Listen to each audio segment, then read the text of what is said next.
Melissa and Alyssa, welcome to the American. Did I say it wrong? Alayna, you're good. Fuck, I can't believe it. No, we actually worked We on that. rehearsed this. We We rehearsed this, rehearsed but it. it's okay. Alayna, God darn it. Okay, I'm going to try it again. No, Melissa yes. and Alayna. Yeah. Melissa and Alayna. Melissa and Yes. Alayna, welcome to the American Glutton Podcast. Thank Happy to you. be here. Thank you guys so much for doing this. And this is a subject like my perspective on eating disorders are from what I experienced is just like I just overate and didn't move a lot. And then that has been something that I've been struggling with for the past 20-ish years.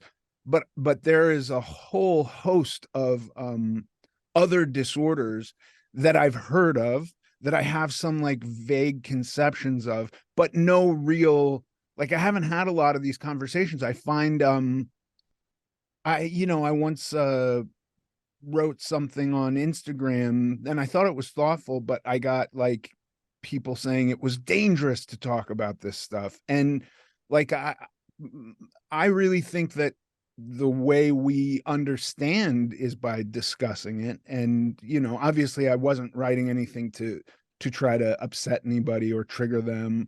I'm curious. I think it's a real interesting topic. And so that said, please let me know if I say anything that's like not that I'm not supposed to say, you know what I mean? Like from triggering or whatever. Cause Right. I think in the male area of weight loss, those restraints are less, I think. Well, what's interesting to me is that we, society, so to speak, we have no issues talking about how people should look or what size their body should be and what's acceptable and what's not acceptable. But when we try to talk about, some of the behaviors that result from this type of a diet culture, people are like, oh, that's dangerous. And it is. Right. I mean, the behaviors are dangerous, but we have to be able to talk about it, especially, well, just like we're hopefully moving a little bit closer with mental health generally talking about it more openly, and that's critical. And one of the things that we talk about in our book is shame.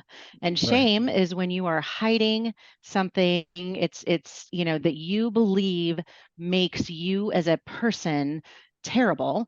And very often, shame leads to isolation. And for someone with an eating disorder, it just feeds that eating disorder. So I think that we hear you, and we're careful, and we were careful when we were writing the book about not being specific about some of the behaviors, being more general, because what we're aware of is that someone who is still very sick may look at that and think of it as an idea, like, Right. oh, I haven't tried that, I'll try that, and we don't want that. So we're careful about that.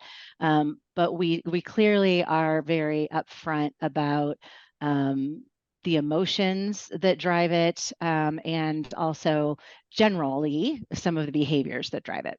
Mhm. You know what, that's so fascinating. I hadn't even thought of that angle, but like with suicide, the press generally doesn't report specifics on suicide for that reason, because Yep. there is a Mhm. society or a social contagion that's possible. And yeah, I would be loath to, the most of what I talk about is weight loss coming from a guy who was more than twice my size, Mm. and that was my struggle. So the tips and whatnot that I put forward generally are, here's what I'm doing to try and maintain my Mhm. weight or reduce my weight.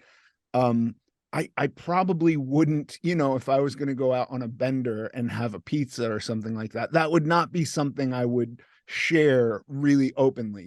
I would have to think about like, what would the ramifications of that be? I don't Right. want to set somebody off down a path that takes them off of whatever plan they're on. So that's interesting. I hadn't Yeah. thought of it that way. And so the way we addressed that in our book was to um, talk specifics around the issues that really fed our eating disorder, and we identified 12 that were mutually um, relevant for both Alayna and me. And again, we're very different generations. I'm 54, Alayna is 19. When we wrote the book, we were 18 and 53. So very different generations, but concepts or issues like perfectionism, shame, trauma, comparison, be a lady, the things that we're taught, this is what it means to be a lady. And there's, as I said, there's 12 of them. But we talked specifically about how those emotions and those issues really fed our eating disorder, fed the behaviors, without getting too specific on the behaviors, and then how we manage those today.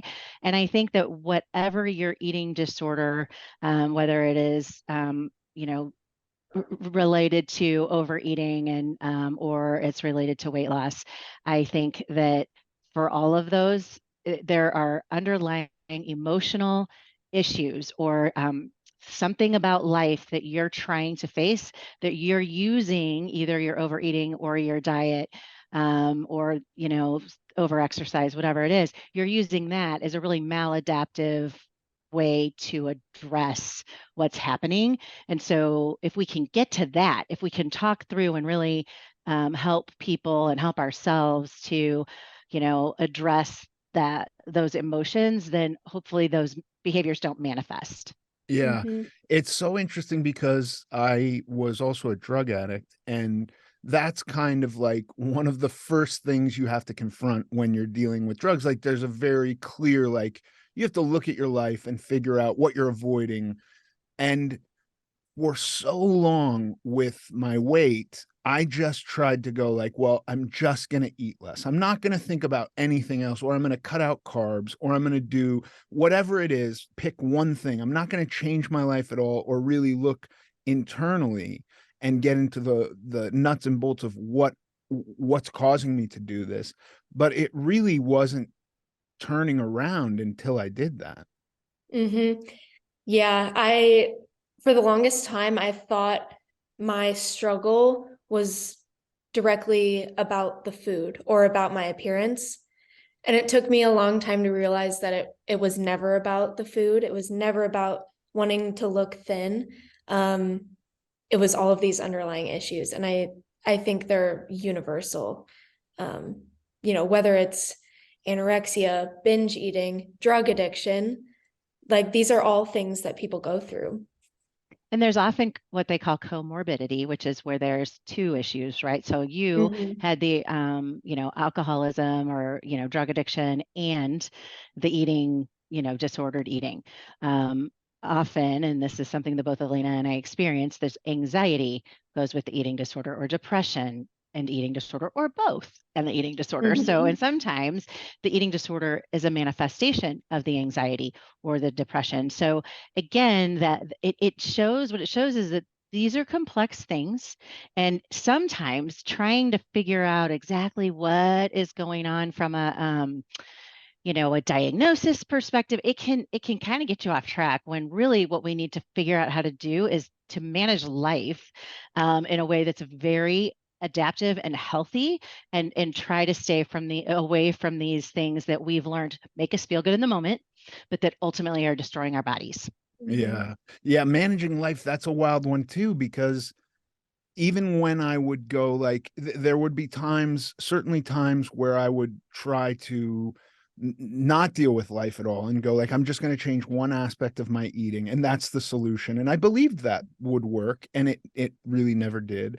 And then there were other times where I would try to manage life all in a day. Like, today I'm going to manage my entire life. Now, if I look at my life today versus my life 20 years ago, it's nothing. There's no comparison. So much has changed. It's radically different. And there are many safeguards built into my life today that keep me on track. Yep.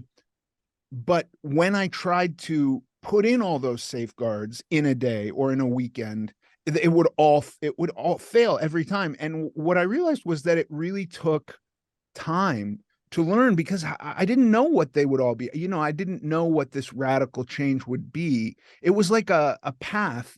And as I went down the path, it was like, oh, I can get this safeguard and this safeguard, and I can radically change my life over time. What are your thoughts on that? Because I do see many instances of people struggling with this idea that they can change one thing and will have this profound effect, or they can change everything overnight. And then both of those things seem to be fail points. Mm-hmm. Yeah, I talk about this in the book, but I think we live in what I call an era of quick fixes. I grew up in the early 2000s, and everything I ever need, I can have in a very short amount of time. Like we don't even have to go to the grocery store anymore. So I think living in this era makes recovering from issues like an eating disorder so much harder, because we want those quick fixes. And I relate to you a lot. I used to believe that, if I go on this like 30-day cleanse, or if I do the 75 hard challenge, like that's it. Like I will be enough. My life will be complete. But it's never the case. There's never a quick fix. Yeah, and one of the things I think I put this quote in the bill in the book. I don't remember which section it's in, but it is the cup you choose to fill has no bottom. Right. And actually, the soothsayer in Kung Fu Panda 2 said that. So there's a awesome. sage for you. Is it attributed to him in the book? It is. It's attributed to him in the book. That's But cool. it's true. If you think about like, oh, okay, all I have to do is this 30-day cleanse. And then the 30-day cleanse comes and you still don't feel good. And that means you don't, now you're looking at your body image is no better, or you failed at the 30-day cleanse. And so now you're putting yourself, okay, I'm going to try this, I'm going to try that. And we're constantly running toward that next thing that's going to make us enough.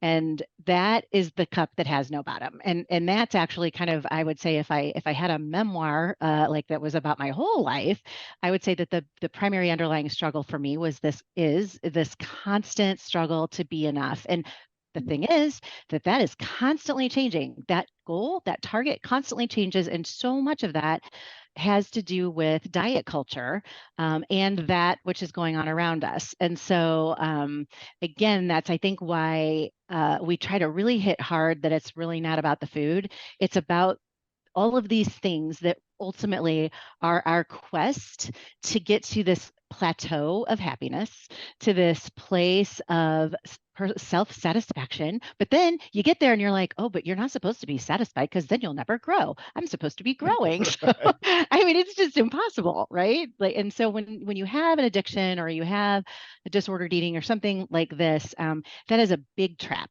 And the more you can kind of stay away from the all or nothings, the better you are. That said, those of us that have addictions or including eating disordered behavior, all or nothing is really tough, or is kind of the way we go. Moderation is tough. So it's a big so thing tough. to work. Yeah, and I've talked about this before, but with food, it's almost becomes tougher simply because it can't be all or nothing, right? Either Right. end of that extreme is death, Yes, and I know. so it's Yeah. like so complicated, right? We live in a time where it's like nobody's at least in America, it's very rare to see people malnourished to the point of starvation. That's not being done to themselves. Right. Exactly. I was in the hospital. So I was hospitalized 3 times. I grew up in the 80s, 70s and 80s. And I was hospitalized 3 times during that time. So this was a very different era, right, than where we are now. And one of the things you note in the book is that you'll notice is that there are some things about diet culture that have changed dramatically, like all this social media and the way it's in your face all the time, and the way we talk about appearance, and that some things have changed and some things have stayed the same. But as the first time I was in the hospital, it was 1984, and we didn't know as much about eating disorders as we do now. And one of the things I remember saying is that, well, I wish it was like alcoholism. Like everybody wanted to kind of treat it like alcoholism. So it's a 28-day program. You're going to learn to stop doing that and do something else instead of your addiction, which was either not eating, over exercising, binging and purging, whatever your flavor was. And but eating was not something that we could just stop doing. And that's what I wanted. I wanted so much to not have to eat. If I could just remove this part of my life, then everything would be great. And I know, Alayna, your jealousy of Paco, I was that you can So talk I about that. actually, yeah, I have this 10-pound dog. His name is Paco. You might even hear him barking, but he's a Chiweenie, so a Chihuahua Wiener dog mix. So he's just like this little scraggly, funny dog. And when I was struggling with anorexia, I remember being so jealous of my dog Paco because he could live and be healthy off of one bowl of kibble a day. And I was so jealous. And I remember thinking like, I wish my family didn't have enough money for all of these groceries, which is such a twisted way of thinking. But it was my reality. And I wished that we were poor so that I wouldn't have all this access to food that was stressing me the hell out. Um, but yeah, it's just crazy what the mind will come up with when you're depriving yourself.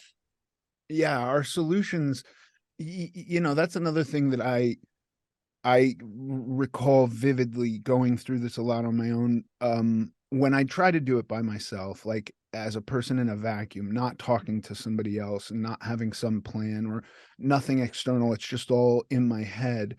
My solutions were at times completely insane. And I find that it's super helpful to have an external source to, at the bare minimum, talk to about this. Um, just to take my thoughts out and hear them go through the filter of another person and come back at me with like, hey dude, that's a little wacky, I don't know if that's going to work, you know what I mean? Yeah, Yeah. and I think one of the, we're often asked, well, how did you get over it? And it's like, Right. like, But one thing that we say is that, we finally found something about life, or something that we wanted to do that was more important than being sick, and we couldn't have both.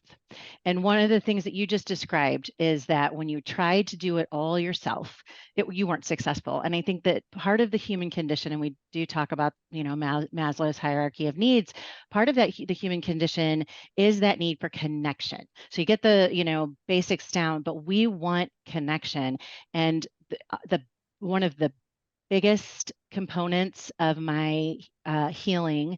And I was hospitalized 3 times, between the ages 16 and 22, and then struggled again in my 30s.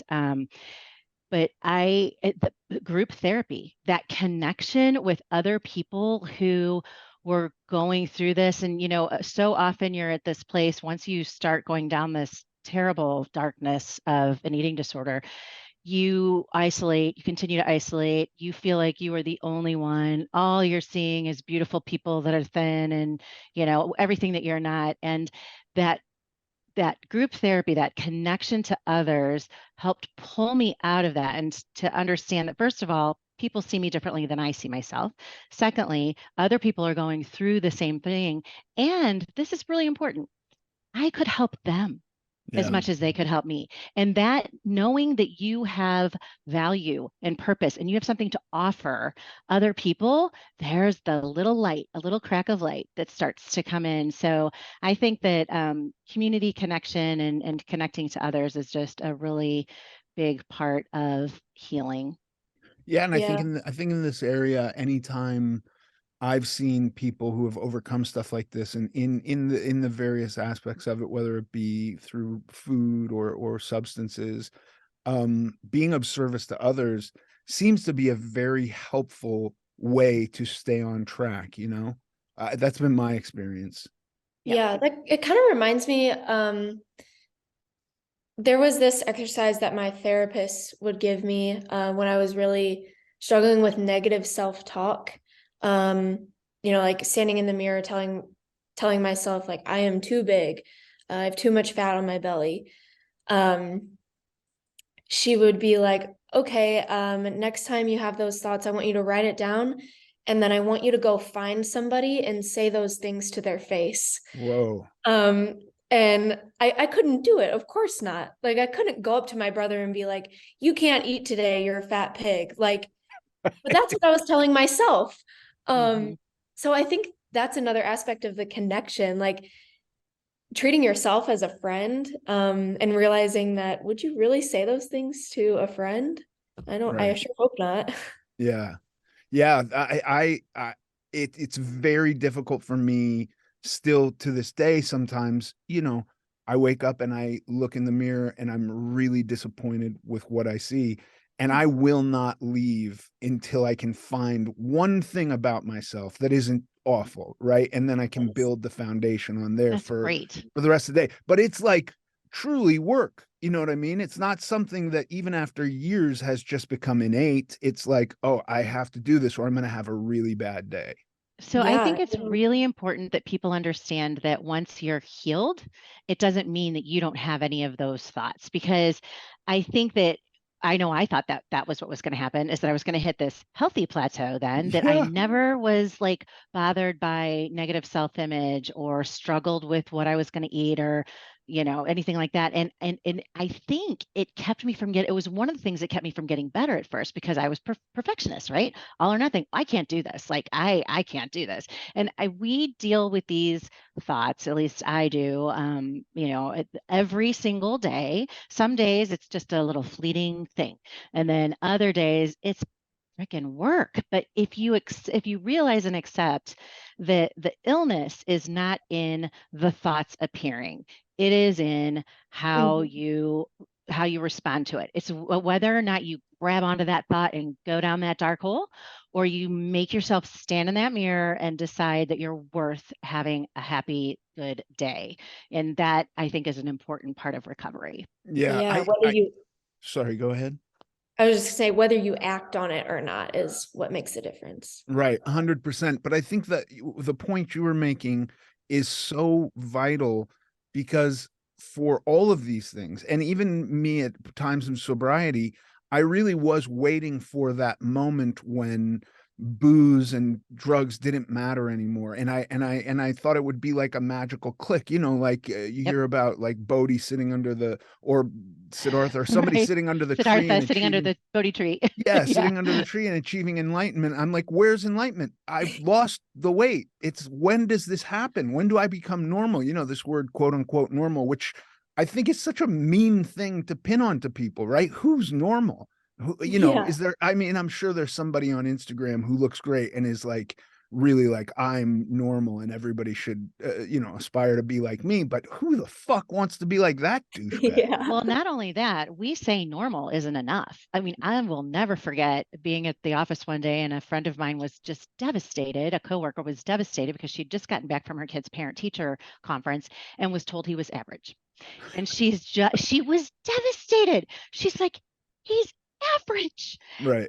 Average. And I was like, oh my goodness, you understand what that means, right? Like, I mean, if there was a normal, it would be that average thing, but no one wants that, right? We want our kids to be exceptional. We want ourselves to be exceptional. So it's really worth taking a look as when we're having those negative those days where you're looking in the mirror and you're hating what you see, and we all have them, whether you have eating disorders or not, we Mhm. all have them. And thinking about, like, what is it that makes me think this? Like, we have a ridiculous standard that we move every time people get close to it. Every Yeah. time the average person gets close to beautiful by, last decade's standards, it's something completely different. Your thin lips are now supposed to be fat. Chunky, bubbly, blowy lips, go spend money on that.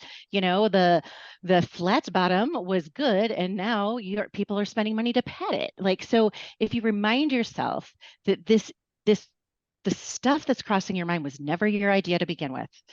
You just bought into it. It was repeated enough that you believed it, and pretty much everyone else too, and that you don't have to, because it's Yeah. going to change next year anyway. You know. Yeah. Yeah. So I remember my mother was this way, and my wife and I grew up in this generation where women trimmed their eyebrows, they plucked their eyebrows, yeah, yeah. and my kids, if you got anywhere near them with tweezers, Mhm.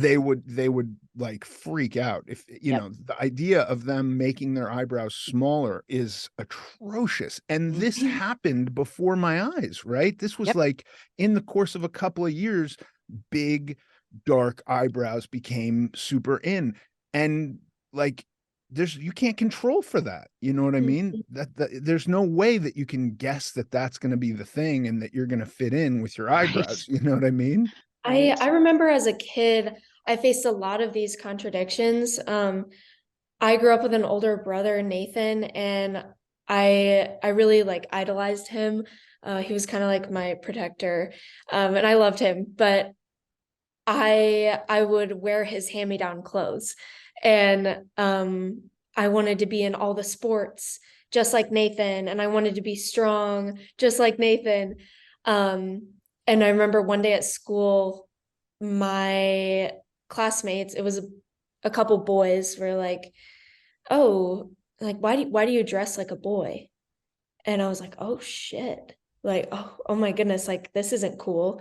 So the next day was picture day, and I came to school in a purple shirt, and I wore like some comfy capris, but they were kind of girly. And I really planned it out. I was like, today is the day I'm going to be girly and the boys are going to like it. And I came to school and they made faces like, why are you dressed girly? So it was just, I was so confused. I'm like, what do you people want from me? Like, what is finally going to be enough?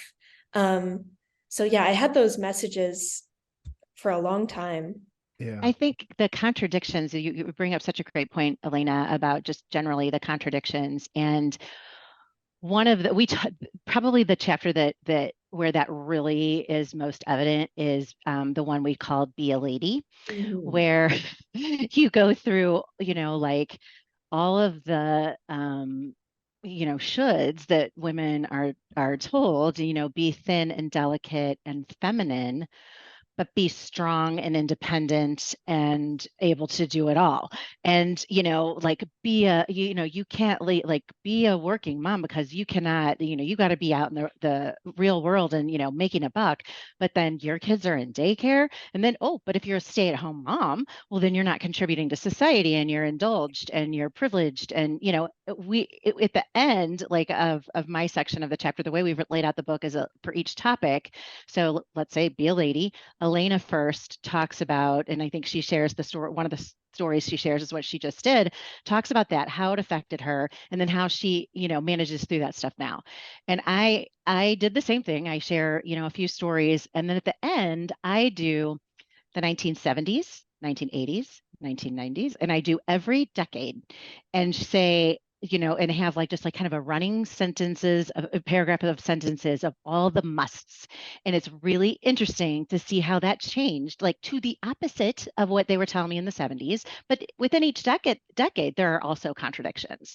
So, I think that really trips people up, trips everyone up when you're being told two opposite things, even if it's not direct, right? Like we're taught to be, or we're supposed to be thin and dainty and beautiful, but except for your butt now, like let's make sure that's really big and strong and athletic, and we want to be healthy and strong, but you don't want to have too many muscles because then you might look like a boy.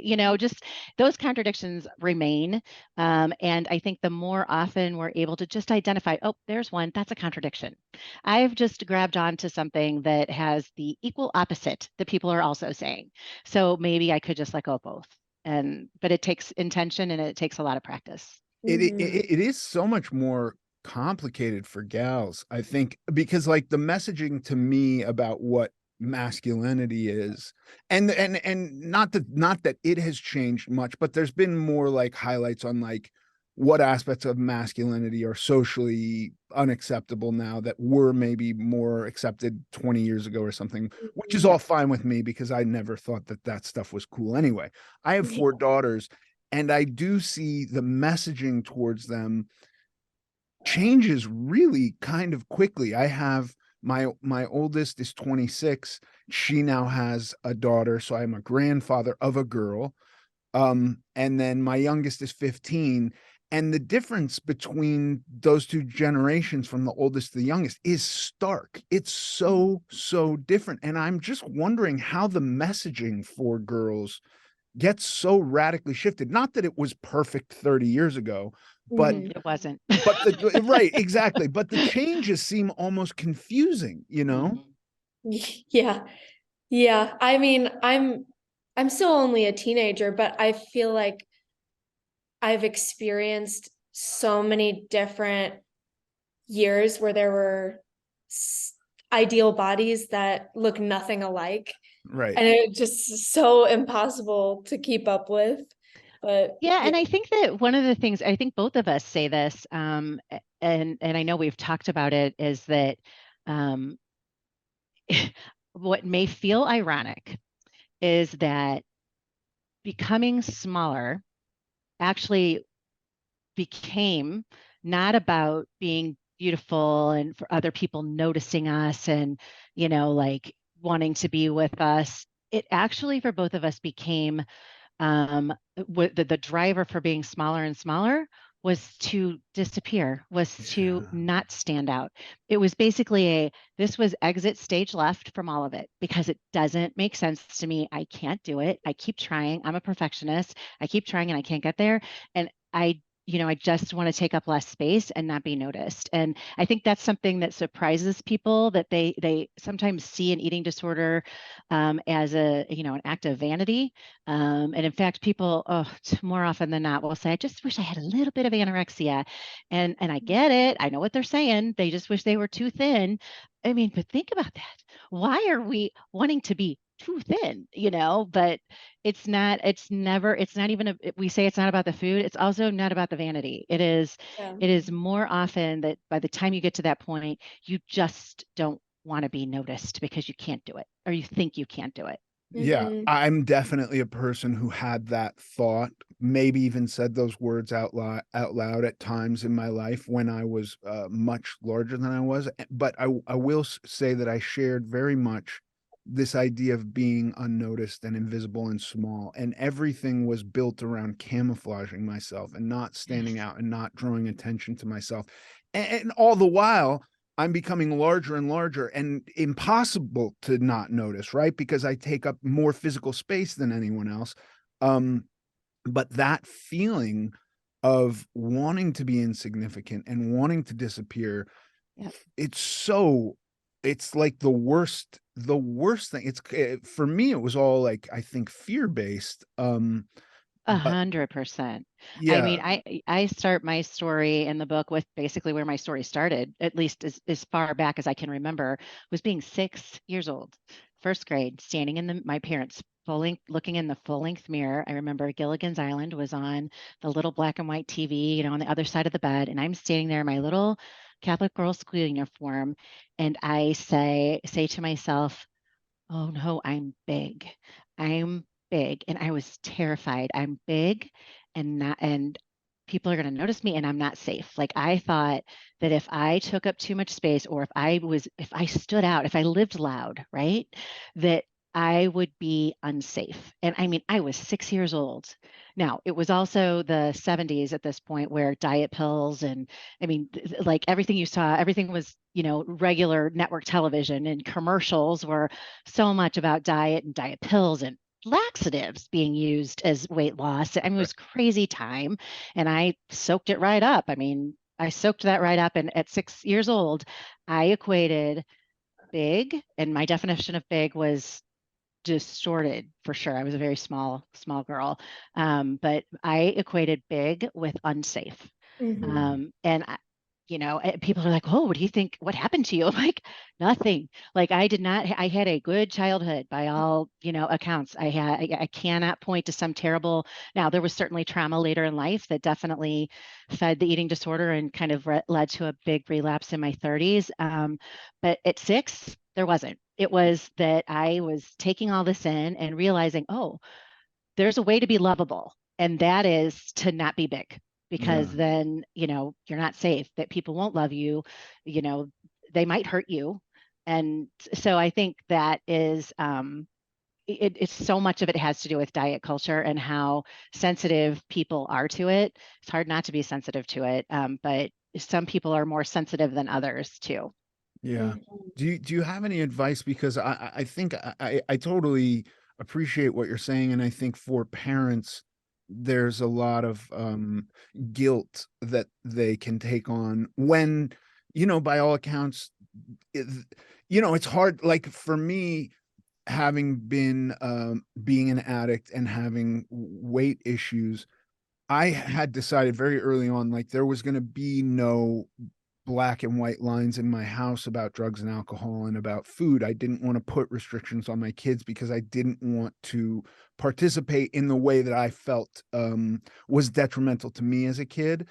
Like when I had a drug problem, I could not talk to my parents about it because there was never alcohol or drugs in our house. So I just felt it was so taboo. So for my kids, I wanted to be very open. And then I had a kid with type 1 diabetes. My 17-year-old daughter has type 1, and she got it when she was 4. And so I was confronted with this situation where I wanted to never restrict anything from them and have open conversations and talk about stuff. And suddenly she's 4, and I've got to say, like, I'm sorry, you can't have birthday cake. I don't know how to calculate the carbohydrates and give you a shot for that, right? And it became this thing that I have felt guilty about for years and years and years, the one thing I didn't want to do. And I realize that's my baggage to carry. I'm not putting that on her, but do you have advice for parents who start to recognize these things? What would you suggest they do? Yeah, well, as a kid, I never blamed my parents, certainly not. And my mom was really confused on like why was this happening to me? And because she's a stay-at-home mom, and she's like, gosh, I was around you 24/7 and I still couldn't protect you enough from this terrible thing. And I had to tell her, like, Mom, you did your very best, and it, like, there comes a point where you couldn't have done anything really to prevent this. So I think just like parents should give themselves grace and just focus on things that they can control, like checking in on their kids, like I loved when I would come home from school and my mom would ask me, rather than like, how was your day? And I'd be like, good. And then just run up to my room. I really liked when she would ask me, what made you smile today? Or did you do anything that made you laugh really hard today? So those little things, like I think parents can control those, but just giving themselves grace. Yeah. I was one of 6 kids, or am one of 6 kids, and I was the only one with an eating disorder. So, and my mom carried a lot of guilt, but then she also at the same time was like, well, the rest of my kids don't have this. I mean, you all grew up in the same house. And so I think it's pretty common for parents to feel guilty, especially when there's mental health, because we don't, as a society, think of mental health as just health. It's like, ooh, it's mental health. So that must mean that someone screwed up. Someone around you screwed up, or you just are screwed up.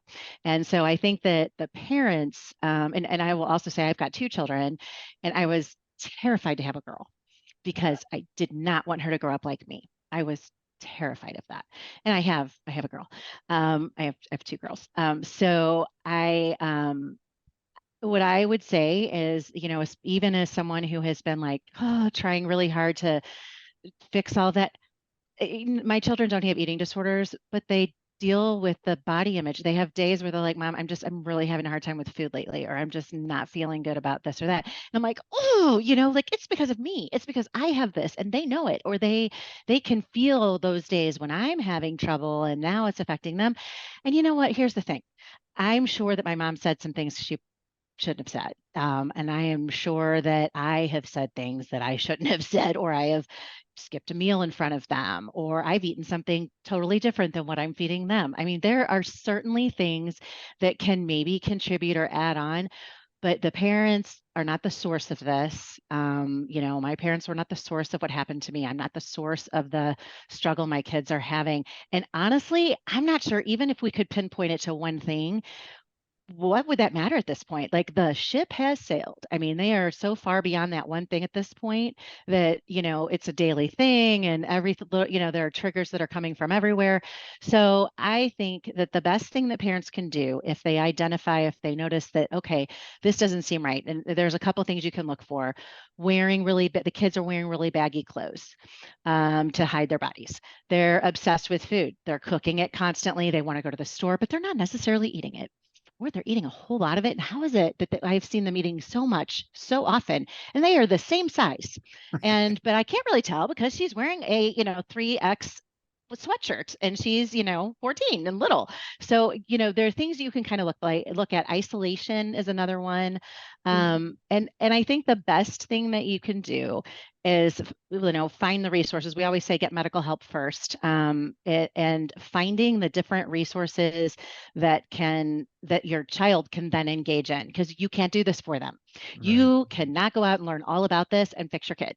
They have to go through this, and it's a sucky journey to watch. But doesn't it seem like such a standard reaction from a parent to dive into sure. books, to read all of it, and to think, I know all about this Yeah. now? Yeah. Oh, yes. Yes. Well, hell, we wrote a book so that parents could know more about it. And we Right. definitely, right? We definitely want them to do what they can and learn. And it really is helpful to understand the thinking that's going on inside, because it is an illogical disorder. You can look at somebody who is literally killing themselves, so crazy thin, who thinks they're fat, who sees fat when they look in the mirror. There is no logic to this. So understanding as much as you can is certainly helpful. I think that the book that we wrote is really helpful, and we've gotten that feedback too, to people that love someone who has this, because when you hear our stories and when we talk about it, we don't just say what happened, we talk about what drove it, like what was going through our heads. And that's hard to hear sometimes, but it does make you understand a little bit better. So I think understanding as much as you can, but most of all, like getting some sort of help from a professional, a dietitian, the pediatrician, somebody that specializes in eating disorders. Just take one step, but turn it over to a professional, because the parent is just not going to be able to fix it. And give yourself grace. I mean, Alayna mentioned about, people who are sick. We need to give ourselves grace when we're struggling, when we're not doing well. Parents need to do that for themselves too, because it's just not going to help. Right. It doesn't help your kid if you're just over there feeling guilty or defensive, thinking that that you want to justify everything you've ever said or done that could have maybe contributed. Yeah, I also think that I think it's very helpful to relate. Like my mom used to go to Al-Anon meetings to try and understand what was happening with me, because she just didn't understand, right? Like what's this guy going through? But I think there's a natural tendency to want to go like, well, now that I kind of understand, or I've read this book, now I'm going to fix you. And that I'm weary of people having as a solution also, because and I don't know, maybe you have some good advice for this, but I know that for me, with both drugs and alcohol and food, I didn't change until I decided to change. And now it might have been numerous conversations that were had with me that led up to a foundation where I felt I could change. That's possible. But I saw my parents feel that they'd failed so many times. And I utterly empathize with them, but there was just no changing at that point. No matter, my friends had interventions, and all these people love me, and they're sitting around crying and telling me they're worried for my life and please change. And, I say, okay, I will, with absolutely no real intention to change. And I worry for parents who want you to speak to their daughter or something like that to try and elicit a change. Do you know what I mean? Yeah, totally. Yeah, I mean, gosh, you should see the stack of books my mom still has on, books about eating disorders, anxiety, depression. But at the end of the day, like no matter how many books she read, like it was up to me. And that sucks. Like for It's rough. her, yeah, that sucks because there's only so much she could do. Like going to my dietitian and my therapist, at first it was not my choice. Like I was so against it. And like, yeah, she had that intervention. Like, luckily at the time I was still a minor, so she could like make me go to these appointments. But there wasn't going to be a change until I decided that I wanted to change.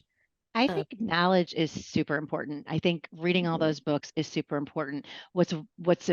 Even more important is understanding that that is, if it's a lap around the track, that's going to get you the first, 200 yards. It Right. does not get you around the track. I mean, because if it did, people wouldn't smoke cigarettes. I mean, Yeah. we have had data on cigarettes and what it does to you for decades. And then the problem is not that people don't know it.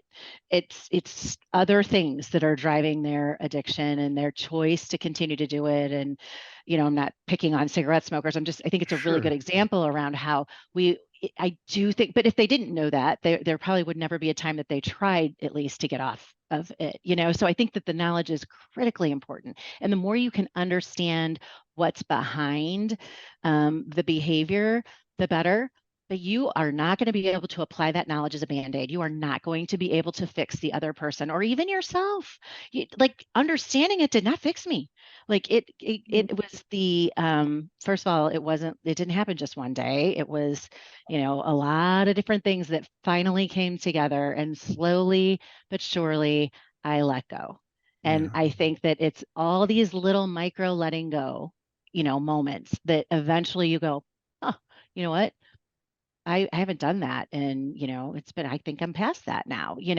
So I think the knowledge is important. I do encourage the books. I read them. I am a junkie for personal development. I listen to podcasts and books, and I mean, it's ridiculous, because I'm fascinated by it. I mean, I think I want to know all the ways people do life. It really helps me, and I'm fascinated by it. But I'll be damned if I can, then fix, have perfect children or or be perfect myself. It doesn't equate that way. Yeah. Okay. Here's another thing to talk about, especially since we have somebody who's of a different generation, right? I mean, this is awesome. I, even prior to the internet and all of that, wanted stuff immediately, thought that I could handle my entire life in diet and sobriety in a day. How do you, or what do you recommend for a day and age where you literally can, like you said, you don't even have to go to the grocery store anymore? That was not true when I was a kid, but with people who want everything even more immediately, who want it in the form of a tweet, right? A tweet should 250 characters should break me out of this terrible existence I've created for myself.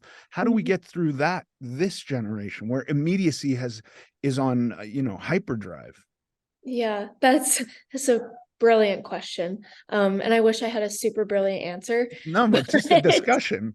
yeah, I think that navigating that, I mean, looking at your life as a whole, and I like to think about how I can make, say, exercise, for example, rather than having it be a quick fix for my body and like doing something for 30 days and then being done.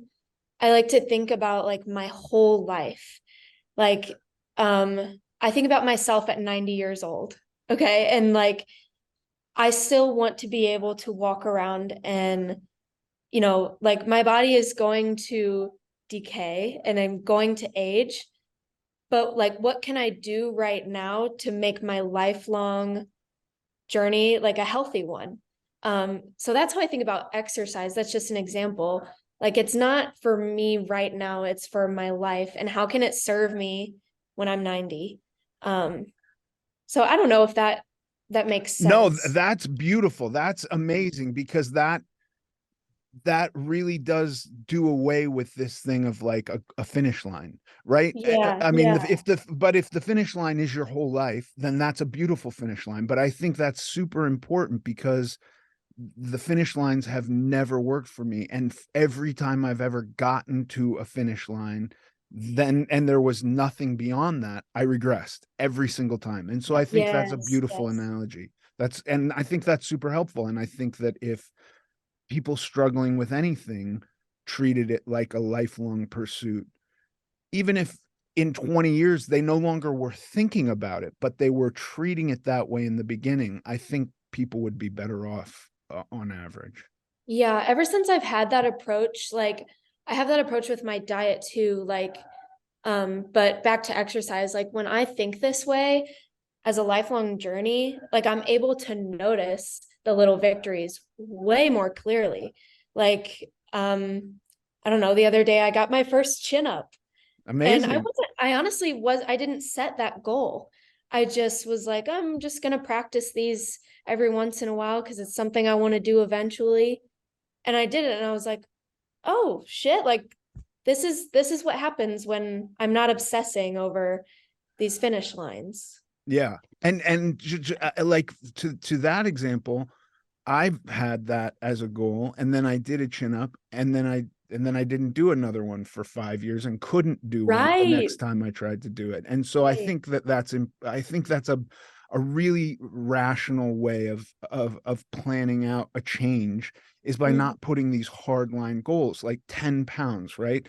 I've heard from many people very recently, I want to lose 10 pounds. And I'm like, 10 pounds? Come on, dude. Let's at least get it to like 100 pounds, like before we're going to Oh, take this really seriously. I'm mostly kidding, but like 10 pounds, just like, knock an apple out of your diet every day and you'll lose 10 pounds in no time. But if you change in a way that it facilitates your overall life, and whatever goal is in there will happen along the way, I think that's a much better path. I do Mhm. too, and I think it's basically a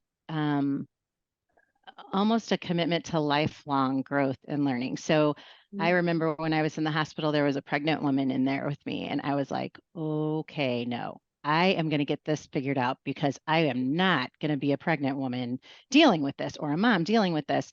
And so, in a way, it was kind of motivating. It did make me go, okay, I need to focus here. And so it did.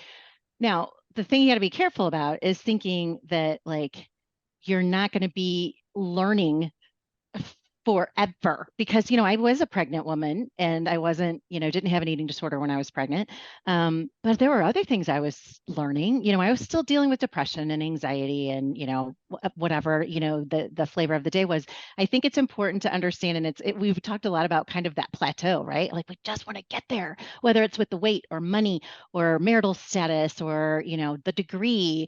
We just want to get to that thing because we think it's just going to be easier, and I think it is in a way, but like the sooner that you kind of accept that it is just a lifetime of this, you're not going to learn everything in your teens and 20s so that you have this really great life for the rest of your life. I mean, hopefully, but probably not. I mean, there's Right. probably going to be some things that come your way that you would not have, written as part of your story. So that commitment to lifelong learning and shifting when you need to shift, because what's working for Alayna right now may not work for her when she's 30 and has 3 kids, and Mhm. what worked for me, I actually, now that my kids are grown, I have things that I can do differently that I would not have been able to do, that would not have been an option for me when my kids were little. So I just think that is a very wise statement, Alayna, about like looking at the lifetime and thinking beyond just the moment, but also realizing that the lifetime is going to be filled with continuing to learn and to grow so that you can adapt. Yeah. Yeah. I used to get so I used to find my parents were like kind of hippies, and then I would associate all these words with hippie stuff, like lifestyle change always was like a hippie word, and I'd be Mhm. like, no, I'm a dude and I don't have to do lifestyle change. I just don't have to eat carbs or something like that, right? Mm, And then you like keep failing at just not eating carbs, or like hitting weight loss plateaus, and you're like, it's not working anymore, what's wrong with me, right? hmm um and then you achieve lifestyle change and you're like, oh, lifestyle change is where it's at, like it's pretty cool, and it's wild to watch that happen within myself, and to realize, well, they had a point. It's very hard sometimes to understand what it means when you're outside of it, right? Like Yeah. I'm a big fan of personal responsibility, but you can't just say be personally responsible to somebody who who's utterly not within that, right? I don't think it'll work. I don't think it's helpful at all to just say do better, lose weight, don't eat less, whatever, eat more. Stop starving yourself. Stop starving yourself. That's so counterproductive, I think, you know. And then you get there and you're like, oh, it really is a lot of work. And but that work took time to figure out. Yep. You have to peel back the onion layers always. Yeah. Yeah. It's amazing. Guys, thank you so much. This has been a fascinating conversation. I really thank appreciate you. you having it with me. Yeah, Thank this was you so great. Thank you much. so much.